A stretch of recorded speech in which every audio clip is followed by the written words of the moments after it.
All right, IB history. So what we're going to be looking at today is the control of opposition. All right, so one of those paper two things that we looked at with Mussolini and that we're going to have to look at with Hitler is looking at how did Hitler control his enemies? What was the nature or level of or to the extent of which there was opposition to the Nazi regime? And so what we're going to look at today is how that impacted his level of control, his maintenance of power, and we're going to go through some of the main opposition groups. So here we go. So, first of all, what we're going to look at is this idea of totalitarianism. All right. What is the nature of totalitarianism? So, essentially, when you exercise a total monopoly of power over all aspects of a civilian population, you have created a totalitarian state.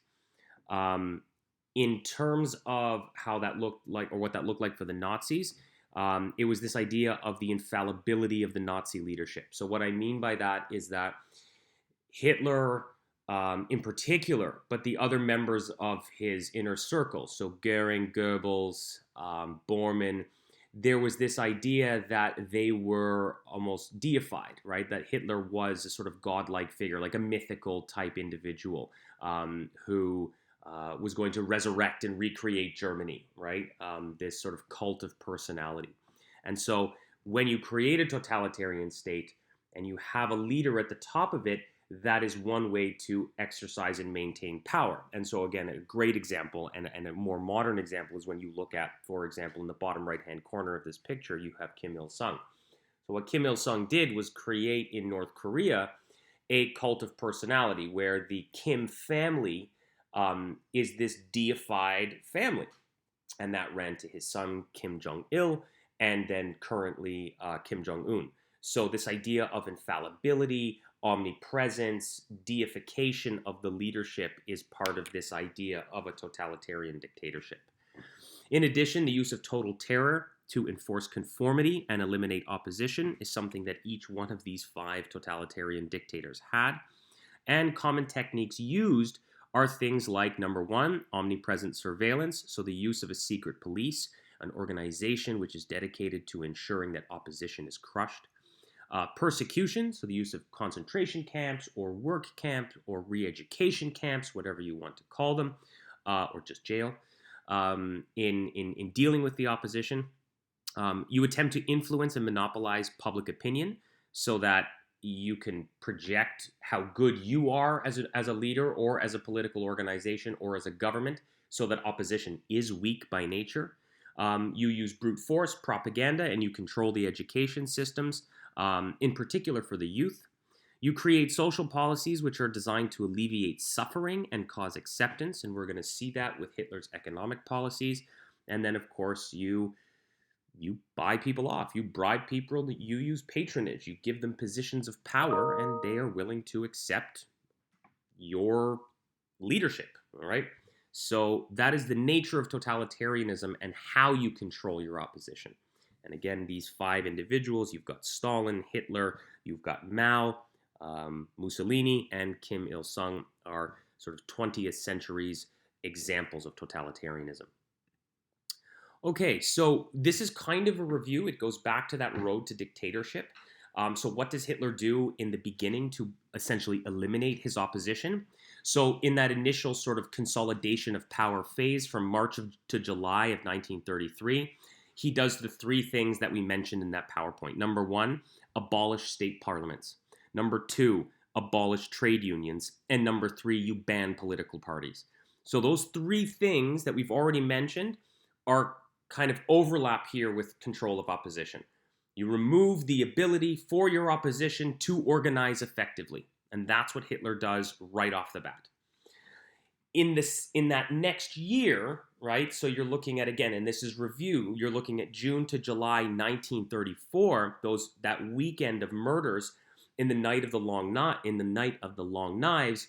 You have a situation where basically Hitler removes his military enemies. So I've mentioned this already. You've got Ernst Röhm, who controlled the SA, and then he in doing so, and such a flagrant display of will and power gets the military to pledge allegiance to Hitler, right? And so every officer and every individual joining the military has to take a personal oath of loyalty to Adolf Hitler, right?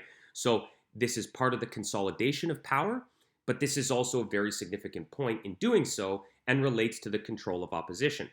If you gain a military and get politicals and get military strength, and then you remove the ability for any one of your enemies to effectively politically organize, you've done a great job at initially eliminating opposition. All right. So as I said, refer to the Road to Dictatorship PowerPoint for greater details on each one of those. But I wanted to bring those up as they are really relevant here.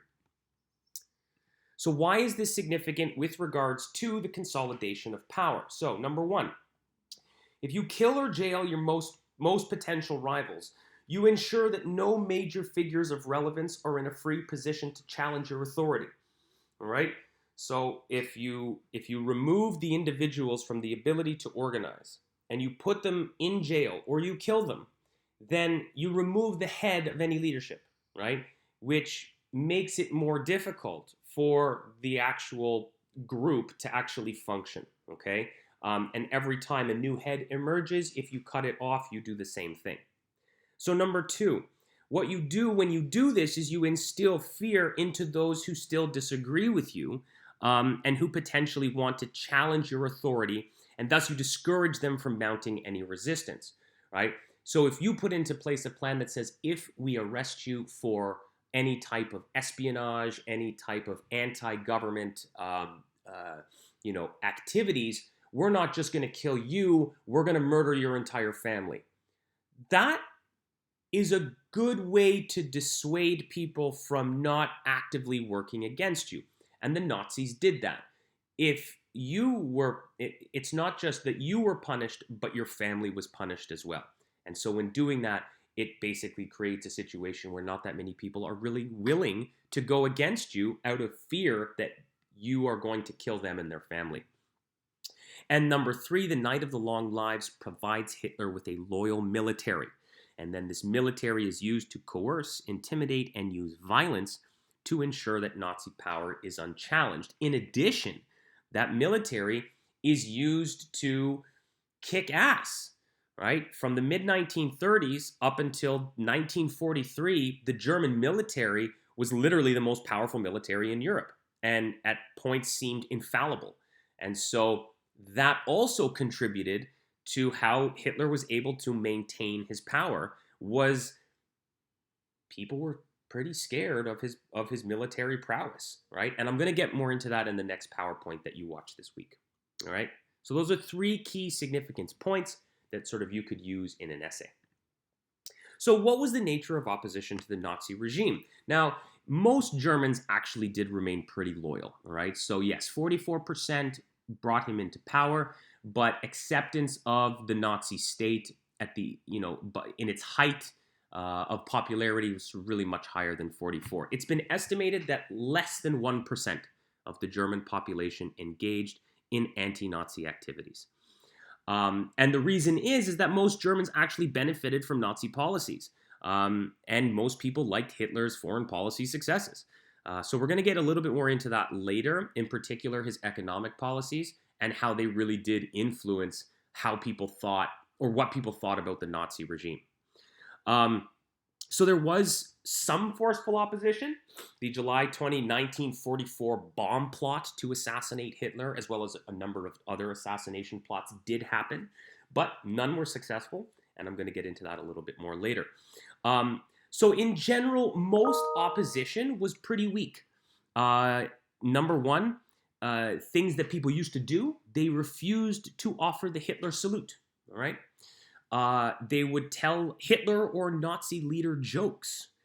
They would circulate anti-Nazi propaganda, and some even hid some of the Jews as the persecution of the Jews got more intense and ramped up in the mid to the late 1930s. But really, that was it. And so, at the end of the day, if the main opposition is coming from people not raising their right arm in salute of Hitler or telling a Hitler joke, which actually could get you killed, that's not really a whole lot for the regime to worry about, right? So the nature of opposition was weak, and you need to sort of remember that.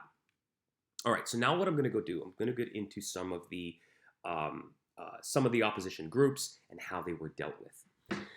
So leftist opposition. Obviously, we know that Hitler is a right-wing totalitarian dictator. He was vehemently anti-communist. He was vehemently sort of anti-Bolshevik, and that's what he shared in common with Mussolini. So the main opposition to that would, of course, come from the left-hand side of the political spectrum.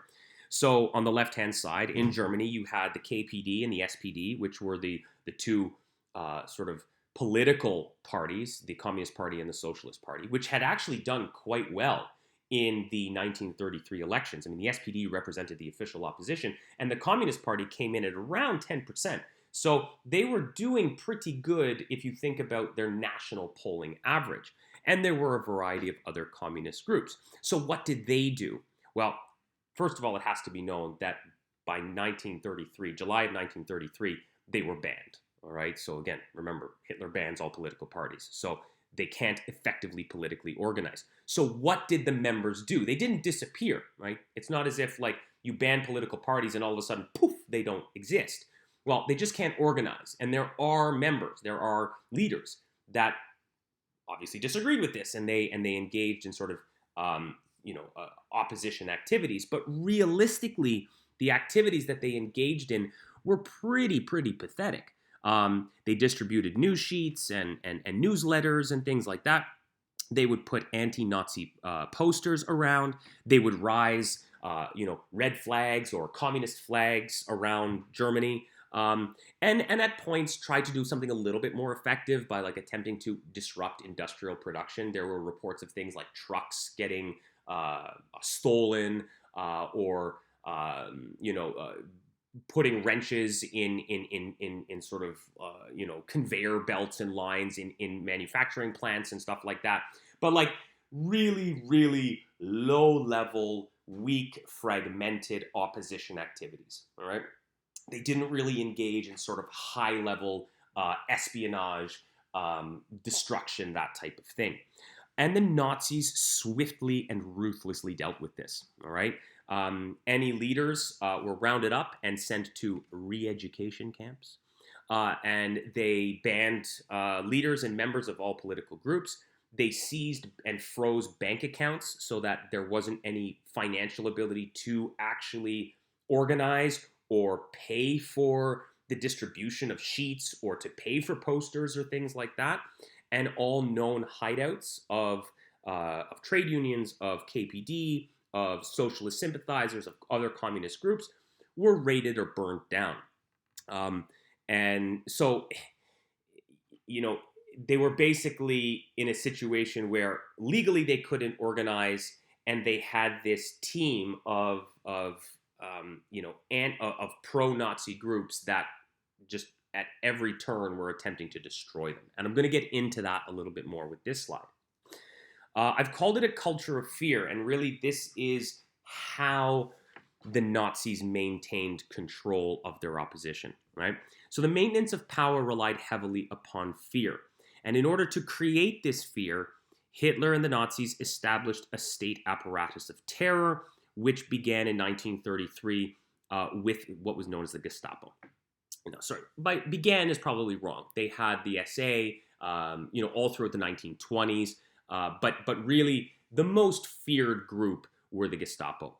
And the reason that they were the most feared, as opposed to the SA, which, the brown shirts, the sort of, the street thugs, is that these were some pretty hardcore, ideologically committed Nazis, all right? These weren't just a group of sort of thugs walking around with knives and batons. These were evil bastards. And they believed in what they were doing, strongly believed in what they were doing. And so in April 1933, the Gestapo was established. And it was established with the intent of essentially crushing all internal dissent, rooting out opposition members, and eventually that power would transfer into rounding up Jews. And other people, gypsies, blacks, homosexuals, anybody who didn't fit the sort of Aryan profile was persecuted in Nazi Germany.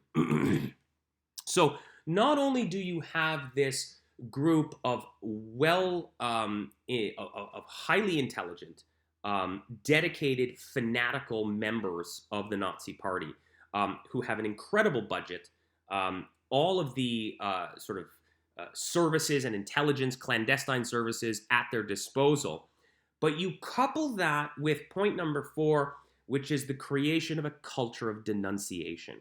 And so what that means is that with this fear, this sort of, you have this proverbial carrot and stick. So the stick was the Gestapo, right? This fear that if you did anything bad, if you stepped out of line, you could be killed or jailed or sent to a concentration camp, and your family could be as well. But there was also this carrot.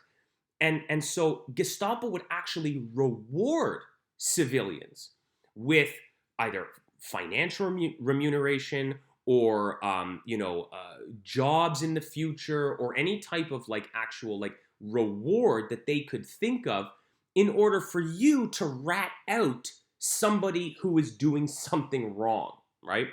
And that's what they called the culture of denunciation. So basically, it created a situation where everyday German civilians were ratting out everyday German civilians. And it got to the point where literally family members, brothers, sisters, children were ratting their parents out. This was pervasive. So this culture of fear wasn't just established because there was this sort of omnipresent secret police surveillance group that was always watching, but also you had to fear that your brother, your next door neighbor, your grocer, your baker, your whatever, mechanic, it doesn't matter, actually could be ratting you out. And so that was a big issue. And that was sort of that double whammy of fear. And so that was a critical component to this culture of fear. So over here on the right-hand side, you have the leader of the Gestapo from 1939 to 1945. And here you have plainclothes Gestapo officers. But one of the key things that you need to also consider is not just that fear that sort of maintained control or that squashed dissent. You also have this massive amount of economic prosperity. By the time of the middle of the 1930s, Hitler had really gotten people back to work. And by around 1935, 1936, there was almost zero unemployment, right? There was 33% unemployment by 1933. By 1936, that unemployment was almost gone, right? Massive roadworks, industrial production, in particular armament production, the building of planes, tanks, guns, bombs, bullets, all those things was ramping up. And so people had jobs. And when you give people jobs, they will give you their support. That is totally true even today. If you give somebody a job, they will like you. All right? And so economic prosperity goes hand in hand with A, controlling opposition, because you remove the desire for somebody to oppose you, and number 2, increasing your control and your maintenance of power. Right? So it's argued that material improvement sapped the resistance movements. So as Hitler's economic policies really began to take shape, that's when really people were like, okay, well, this guy's actually doing what no one since the Kaiser or Bismarck could have done. And so the pictures here, you've got industrial production, and in particular, the building of the Autobahn, which Hitler was instrumental in doing. So there was some military opposition, right? But I'm going to go through sort of what that looked like and how that sort of played out. So number 1, the Nazi Party, obviously going back to 1934, the Night of the Long Knives, the Nazi Party and the German military kind of create this pact, right? They're under the leadership of Hitler. They have to pledge loyalty to Hitler, and there's this sort of grouping together. Initially, most German military commanders who were not Nazis, these are old school military guys who fought in the First World War, that type of thing, they liked Hitler, right? Because they too hated the Versailles restrictions. So they wanted to make sure that they basically got destroyed, and they could build an army and build ships and build airplanes again. And Hitler was all for that, so they were into it. And so as this partnership increased, the amount of like committed, ideologically committed Nazis joined the officer ranks, and soon they became a large majority. And so when you have committed Nazis in the military, then you have a situation where you're not going to get a lot of opposition because they like what you're doing. They support Hitler. They grew up, they saw how shitty the 1920s was, and they're committed Nazis. By the end of the 1930s, he started to really remove individuals who were deemed disloyal to him and to the to what he wanted, his plans. So he got quite adventurous in the end of the 1930s, and I'm going to go over that when I go through the next PowerPoint. And by 1938, most anti-Hitler military generals or colonels were forced to retire, or some were jailed, some were killed, and he instills himself as the supreme commander of the armed forces in 1938. In addition, throughout the 1930s, Hitler just had success after success after success. He remilitarizes the Rhineland in 36. He unites Austria and Germany in 38. He takes Czechoslovakia in 37 and 38, Sudetenland and then the rest of Czechoslovakia. And so the military is like, yeah, man, we're doing amazing. And then the beginning of the war was amazing for Hitler. Like, he crushes Poland in 6 weeks. He crushes Denmark and Norway in 4 days. He takes all of Western Europe in 2 months. So the military is like, man, this guy's, well, we're doing really good, right? And so when things are good, people don't change. They don't want to change. They don't want to end Hitler's regime because, my God, they are doing well. So the military opposition was really weak at first. But that does change. So by 1943, the war is not going well for the Nazis, right? They invade the Soviet Union in 41, fantastic successes. They come within 20 kilometers of Moscow, they're about to, and then the winter sets in. And by 1943, the German army is basically retreating. And when this is happening, then opposition groups begin to arise, right? And so in 1943, there are 6 failed assassination attempts against Hitler. And in 1944, Operation Valkyrie occurs, and that is the closest they ever got. They end up making a bomb that blows up in Hitler's office in the Wolf's Lair. And the only thing that really saves him is that he was behind his desk, and his desk was very big and sturdy, and it actually protected him. So he only gets an arm that was sort of lacerated and bleeding. That's the closest that the military establishment ever got to killing Hitler. But the retribution was horrendous. If you were suspected of being part of that bomb plot, you were murdered. Killed almost immediately. Some were so scared that they just committed suicide themselves. This plot was known as Operation Valkyrie. So if you look on the right-hand side, that's inside the Wolf's Lair. That's inside the office of where the bomb actually went off. Hitler was in that room, and the guy there was the one who planted the bomb.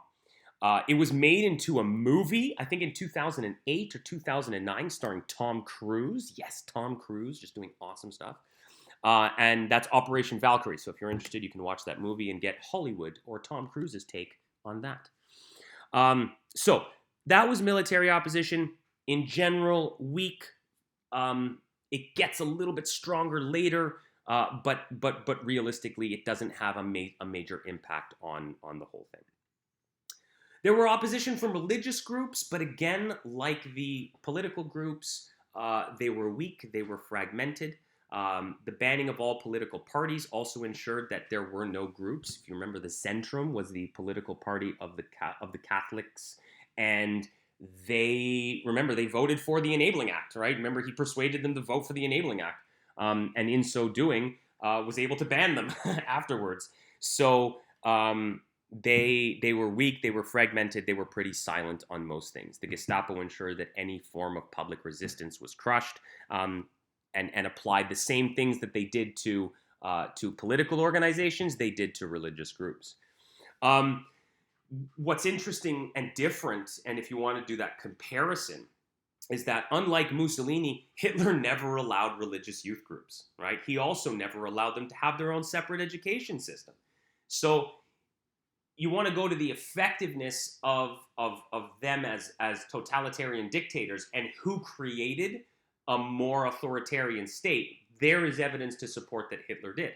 I mean, Mussolini had to, he had to give up some. He had to allow for the Catholics to have their own youth groups. He had to allow for them to have their own education system. Hitler basically said, nope, not a chance. And that was it. There was no fighting. Most clergy members, most priests or pastors remained silent. They didn't do anything. In fact, this picture right here is them saluting next to the Nazis. So they might not have necessarily been Nazi supporters, but they didn't do a damn thing to stop them. And this is most horrifyingly represented during the total silence that they did when the persecution of the Jews started and then ramped up. And it's a massive black mark on the Catholic Church is for how little they did to help their Jewish brethren during the war. And it just goes to show the level of power and fear that the Nazis were able to create in order to quell opposition during their time. So in summation, in conclusion, therefore, because, number one, opposition to the Nazis was weak, fragmented, and ineffective. Hitler was able to establish a state apparatus of terror which instilled successfully a level of fear which kept the population in check. In addition, Hitler's economic policies ensured people had jobs, and there was a tacit acceptance of the regime's totalitarian nature and their loss of civil liberties.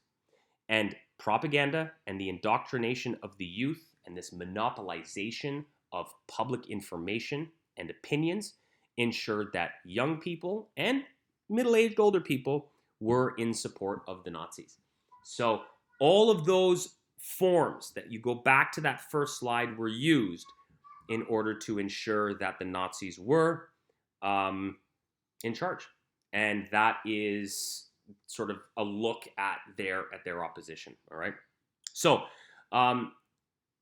this is a good one to sort of keep in mind if you get a question about the control or treatment of opposition, and overall its role in ensuring the maintenance of power of the Nazi regime.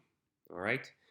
So the next video that you're going to watch, if you haven't watched it already, is going to be the role of foreign policy in maintaining Hitler's power. Okay, and so I'm going to go through some of those things, those early successes in the 30s and in the first part of the war, where Hitler's foreign policy made him incredibly popular in Germany. So, ladies and gentlemen, thanks for listening. Have yourselves a wonderful day. I will see you all virtually later.